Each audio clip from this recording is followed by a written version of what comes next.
मंच पर विराजमान मंत्रिमंडलना मारा साथी मंत्री श्री गोविंद भाई पटेल, भूतपूर्व मंत्री भाई श्री कनुभाई, धारासभ्य पधार्या छे भाई श्री अरविंद भाई केशोदथी, भाई श्री राजेश चुडासमा, धारासभ्य भाई श्री महेंद्र भाई मसरू, धारासभ्य भाई श्री जयेश भाई रादड़िया, धारासभ्य भाई श्री नलिन भाई कोटड़िया, धारासभ्य भाई श्री जेडी सोलंकी, पूर्व मंत्री बेन जशुबेन कोराट, ज्योतिबेन वाचाणी,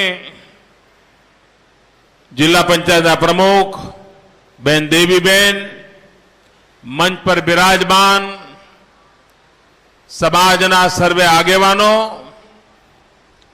अने लाखोनी संख्या में पधारेला सौ वाला भक्तजनों,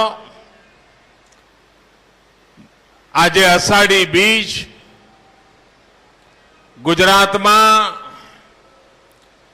लगभग 120 करता पण वधारे स्थानों पर भगवान जगन्नाथजी की रथयात्रा निकळे छे। अमदावाद शहर में भगवान जगन्नाथजी की रथयात्रा ने 136 वर्ष थया छे। अषाढ़ी बीज अपना कच्छी भाईओनुं नवुं वर्ष होय छे। दुनिया भर में पथरायेलो कच्छी समाज अषाढ़ी बीजे नववर्ष की उजवणी करतो होय छे। एम आ परबधाम में अषाढ़ी बीज सेवाना महर्षि जेमने कहेवाय,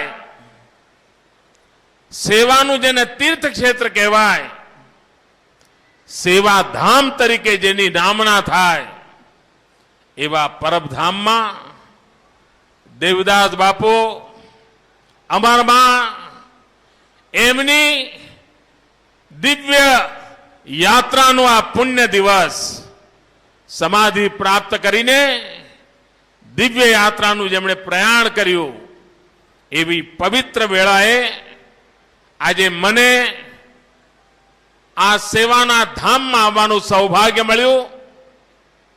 हूँ पूज्य करसन बापूनो अंतःकरणपूर्वक आभार मानु छुं। एमना आशीर्वाद सदा सर्वदा अमारी पर रह्या छे। पूज्य संतोना आशीर्वाद अमारी पर रह्या छे। छेटला केटलाय वर्षोथी अषाढ़ी बीजे परबधाम आवो एना माटेनी कई ने कई योजना करूं, वળી कई बीजू काम आवी जाए, पण आ वखते ए सुभग संयोग प्राप्त थयो अने मने आ पवित्र धरतीनी रज माथे चढ़ावा माटेनुं सौभाग्य मळ्युं छे। सामान्य रीते दुनिया में अपना माटेनी एक एवी छवि उभी करवामां आवी छे, एक एवुं जूठाणुं फैलाववामां आव्युं छे अने खास करीने देश गुलाम हतो ते काळमां वधु व्यापक रीते फैलाववामां आव्युं छे। देश गुलामीमांथी आजाद थयो पछी ये जूठाणा ने जरा सरखू करवू जोईतुं हतुं, ए थयुं नहीं। देश आजाद थया पछी पण ये जूठाणु हजू ए चाल्या ज करे छे अने ए जूठाणु एटले एक एवी मान्यता प्रचलित करवामां आवी छे के आपणा हिंदू साधु संतो एटले कंई करता नथी। आपणा महात्माओ लोट पाणी ने लाडवा सिवाय एमनो कार्यक्रम नथी होतो। मठ मंदिरों में पग पर पग चढ़ाईने बेसवू, आशीर्वाद आपवा, આ સિવાય કાંઈ કામ કરતા નથી, એવું એક નકરું જૂઠાણું કમનસીબે આજે પણ એક વર્ગની અંદર પ્રચલિત છે. આ પરબધામ તરફ નજર કરીએ તો ખબર પડે કે આપણા સંતો મહંતો કેવા ઉત્તમ કામ કરતા હતા. જે જમાનામાં રક્તપિત્તના રોગીને જોઈને લોકો દૂર ભાગતા હતા. રક્તપિત્તની ખબર પડે તો એમ થતું કે ઓ મરી ગયા, આપણે ત્યાં આવ્યો તો આપણને લાગશે. એવી માન્યતાઓ હતી. એવે વખતે આથા પંથકમાં ખબર હતી કે રક્તપિત્યાની સેવાનું કોઈ ધામ હોય તો એ પરબધામ છે. જે વખતે અંધશ્રદ્ધા એટલી બધી ફેલાયેલી હતી કે રક્તપિત્યાને પાસે પણ ન જવાય, એ તો ચેપી રોગ છે, આપણી પાસે આવે તો આપણને લાગે, આપણા વાસણને અડે તો આપણે મરીએ, એવી માન્યતાઓ વચ્ચે જ્યારે સમાજ જીવતો હતો ત્યારે આ ભૂમિ પર એવા સંતો થયા કે જેમણે રક્તપિતિયાઓની સેવામાં પોતાનું જીવન ખપાવી દીધું. એટલું જ નહીં, પોતે આસપાસના સમાજમાં રક્તપિત્ત બાબતમાં જે સત્ય છે એનાથી દૂર ભાગવાની જરૂર નથી. રક્તપિત્તના રોગીની સેવા થઈ શકે એનો મંત્ર ગાજતો કર્યો.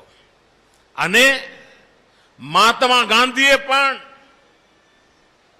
રક્તપિત્તીઓની સેવા માટે પોતાના સેવાના કામની અંદર પ્રાથમિકતા આપી હતી. મહાત્મા ગાંધી જેટલું મહત્વ રેટીઓ કાંતવા માટે આપતા હતા, એમની દિનચર્યામાં રેટીઓ કાંતવો એક અભિન્ન અંગ હતું. એ જ રીતે મહાત્મા ગાંધીના જીવનમાં સપ્તાહમાં એક દિવસ રક્તપિતિયાઓની સેવા કરવી, સમાજનો ભ્રમ ભાંગવો, પોતાના આચરણ દ્વારા સમાજનું શિક્ષણ કરવું, એ પરંપરા મહાત્મા ગાંધીએ નિભાવી હતી. જે કામ માટે મહાત્મા ગાંધીની સેવા પ્રવૃત્તિ આજે પણ જગતની અંદર નોંધ લેવાય છે, એ જ કામ એ યુગમાં આ પરબધામમાં સંત દેવીદાસે કરી બતાવ્યું હતું, અમરામાએ કરી બતાવ્યું હતું અને સમાજને શિક્ષિત કરવાનું કામ કર્યું હતું. ભાઈઓ બહેનો, એકવાર સામાજિક સંસ્થાના લોકો મહાત્મા ગાંધી પાસે ગયા અને એમને કહ્યું કે અમારે રક્તપિતિયાઓ માટેની હોસ્પિટલનું ઉદ્ઘાટન કરવું છે અને આપના હસ્તે કરાવવું છે. તો મહાત્મા ગાંધી એમને કહ્યું કે ભાઈ, તમે મારી પાસે રક્તપિતિયાઓની હોસ્પિટલનું ઉદ્ઘાટન કરાવવા આવ્યા છો, પણ મારે ઉદ્ઘાટન માટે નથી આપવું. જે દિવસે રક્તપિતિયાની હોસ્પિટલને તાળું મારવાનું હોય એ દિવસ મને બોલાવવા આવજો. આ વાત કોઈ સાંભળે તો એને આમ લાગે કે ગાંધીજી આવો જવાબ કેમ આપ્યો હશે, ગાંધીજીના મોઢેથી આવી વાત કેમ નીકળી હશે. પણ ગાંધીજી સાચા હતા. એમણે કહ્યું કે સમાજની અંદર એવી રચના થઈ જવી જોઈએ કે જેને કારણે આ રક્તપિતિયાઓને સમાજ સ્વીકારતો થાય, રક્તપિતિયાઓની સેવા થતી થાય. આ વાત એ કહેવા માંગતા હતા.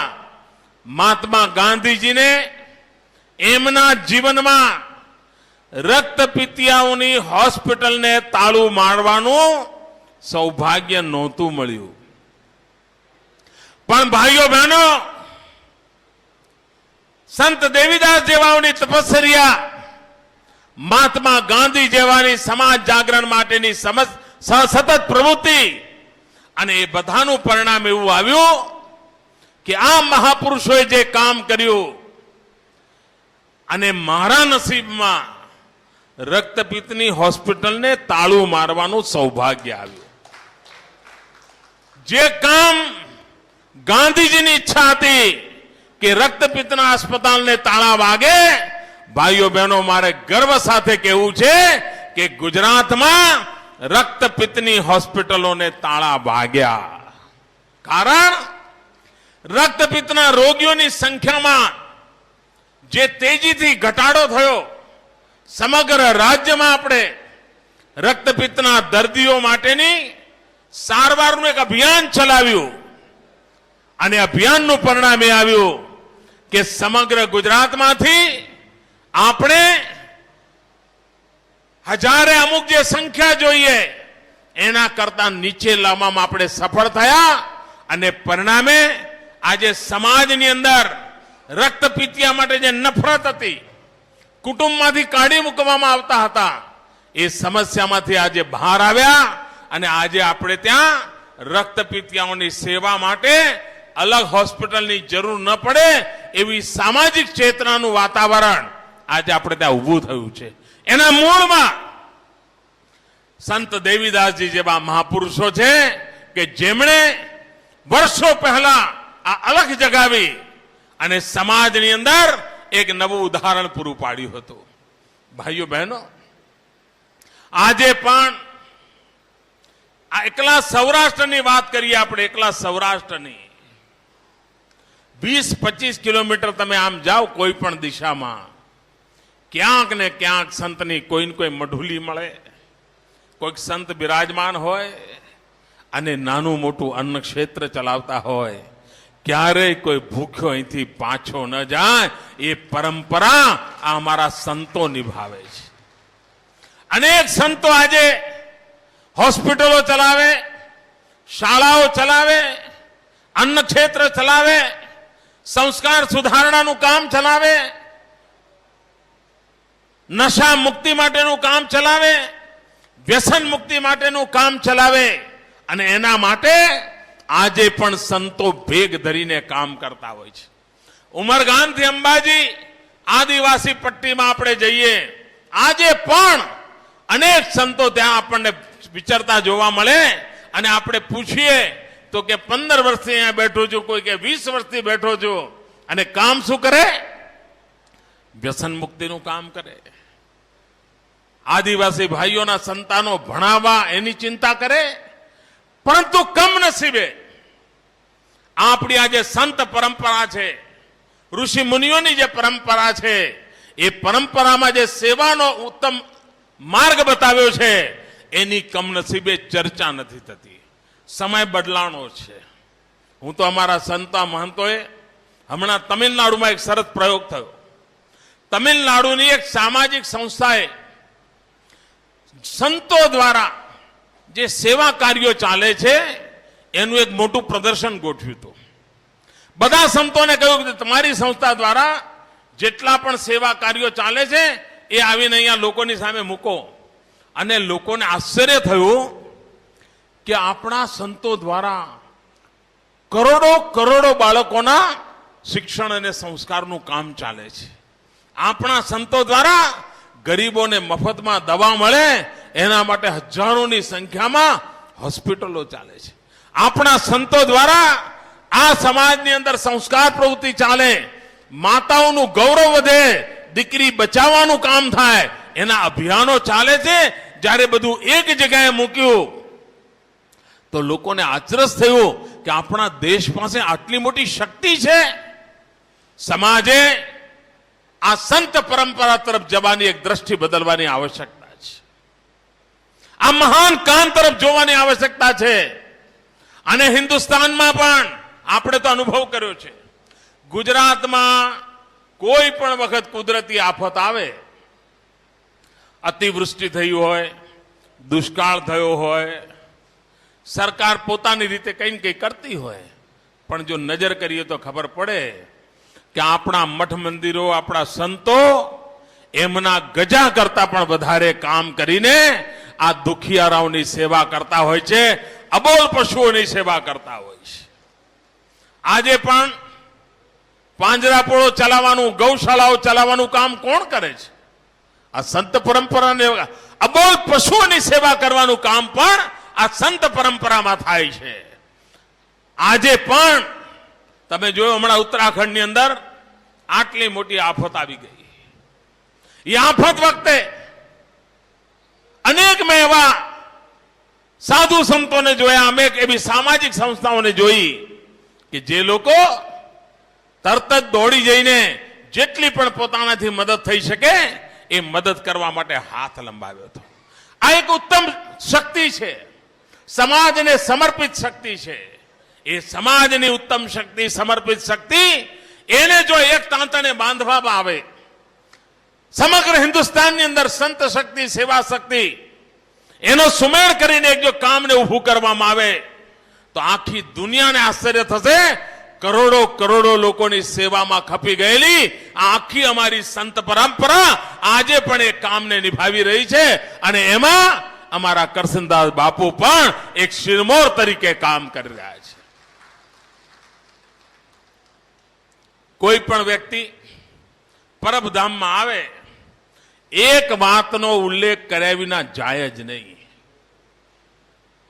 આટલી મોટી જગ્યા, આટલી મોટી સંખ્યામાં યાત્રાળુ આવતા હોય, પણ તમે પરબધામમાં ક્યારેક કચરો જોયો છે? ગંદકી જોઈ છે?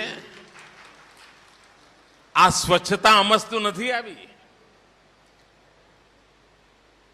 સ્વચ્છતા ન રહે એના માટે શું કરી શકાય આપણને શીખવાડવું નથી પડતું, વારસામાં મળ્યું હોય છે. ક્યાંય પણ કચરો નાખવો, ક્યાંય પણ થૂંકવું, ક્યાંય પણ સિગરેટના ઠૂંટા નાખવા, આપણા સમાજમાં આ રોગચાળો છે. પણ પરબધામમાં આવો તો તમને ઉડીને આંખે વળગે એવી સ્વચ્છતા જોવા મળે છે. આ એક સંસ્કાર છે. આ સંસ્કારને આપણે સમાજમાં કેવી રીતે લઈ જઈએ? પરબધામની ધરતી પરથી બીજું કાંઈ લઈ જઈ શકીએ નહીં લઈ શકીએ. આટલું જો લઈને જઈએ કે હું ગંદકી કરીશ નહીં, ગંદકી થવા દઈશ નહીં, તો પણ મને લાગે છે કે સંત દેવીદાસ અને અમરમાને આપણે સાચી શ્રદ્ધાંજલિ આપી રહ્યા છે. કરશનદાસ બાપુના સાચા આશીર્વાદ આપણને મળી રહ્યા છે. આ શીખવા જેવું કામ છે. ઘણા લોકો મોટા મોટા કામોની ચર્ચા કરતા હોય છે, પણ કરશનદાસ બાપુ ઝીણા ઝીણા કામો પર ધ્યાન આપતા હોય છે.